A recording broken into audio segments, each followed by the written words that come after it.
한국과 캐나다가 올해 양국 수교 60주년을 맞이합니다. 이제 환갑입니다. 이를 기념하기 위해서 여기 캐나다에서도 각종 문화 행사가 계획되고 있습니다.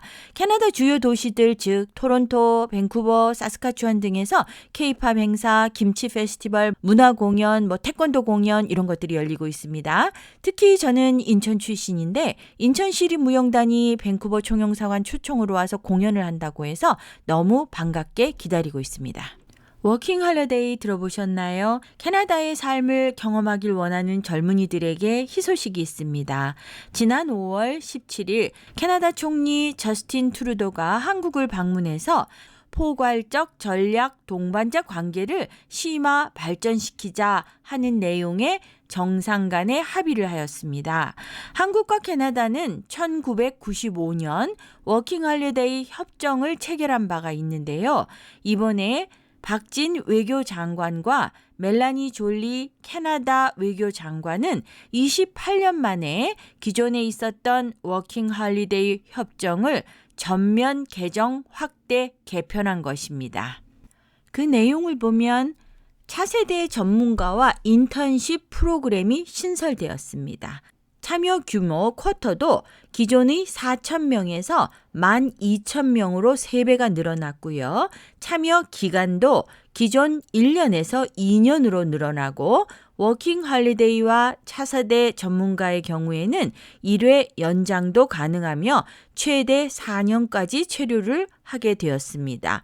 참여 연령도 확대되었는데요. 기존에는 18세에서 30세까지였는데 18세에서 35세로 상향 조정됐습니다. 그 구체적인 내용을 보자면 기존의 4,000명 규모였던 워킹 홀리데이 쿼터가 12,000명으로 3배수 대폭 증원되면서 우리나라는 캐나다 청년 교류 MOU를 체결한 국가 중에서는 쿼터가 무제한인 호주를 제외하고는 사실상으로는 최대 쿼터를 보유한 나라가 되었습니다. 그 쿼터를 보자면 호주는 무제한이고 프랑스는 8,500명, 영국은 8,000명, 일본이 6,500명, 독일이 4,400명, 뉴질랜드 2,500명 이렇게 되어 있는데 우리나라가 12,000명 이렇게 되니까 굉장히 그 숫자가 많은 것이 되었습니다. 각 프로그램별 주요 내용을 보자면 워킹 홀리데이 대상은 캐나다에서 관광, 취업, 어학연수를 병행하면서 현지 문화를 경험하고 또 체류 기간은 기본 24개월에 1회 연장이 가능해서 최대 48개월, 2년까지입니다. 차세대 전문가, 영 프로페셔널즈 이 카테고리는 전공 또는 경력 분야에서 근로 경험을 쌓고자 하는 청년들이 와야 되는데요. 고용주가 이미 정해져 있어야 돼요. 즉 직업을 정하고 와야 된다. 이렇게 되어 있습니다. 체류 기간은 기본적으로 24개월 1회 연장이 가능해서 최대 48개월까지입니다.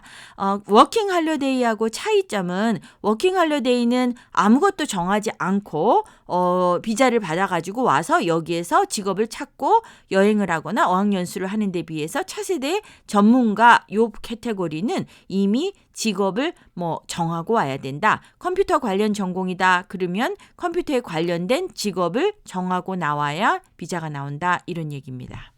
그 다음에 인턴십, 인터내셔널 코어 프로그램 이래서 이 카테고리에 있는 사람들은 현재 대학 이상의 학교, 대학교에 등록되어 있는 대학이나 대학원 이렇게 되어 있겠죠.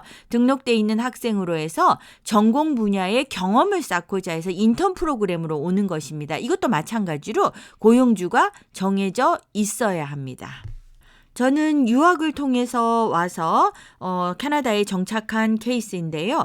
이렇게 워킹 홀리데이나 인턴십, 영 프로페셔널 이런 직업 경험을 통해서 캐나다의 삶이 어떤가 체험을 해보고 앞으로의 삶을 계획하는 것도 좋지 않을까 이렇게 생각해 보고요. 특히 올해는 한국 캐나다 수교 60주년을 맞이해서 양국 관계 60년간의 역사를 바탕으로 해서 새로운 시작이 되었음을 알리는 여러 여러 가지 신호가 있는데 750만 재외동포의 한 사람으로 해서 지난달에 재외동포청이 신설돼서 정말 기쁘게 생각하고요. 전 세계에 흩어져 있는 재외동포들을 연결하고 그 인적 자원을 제대로 활용할 수 있게 되기를 기대하고요. 여러 가지 정책 관련이 체계화돼서 확장되기를 바라는 마음입니다.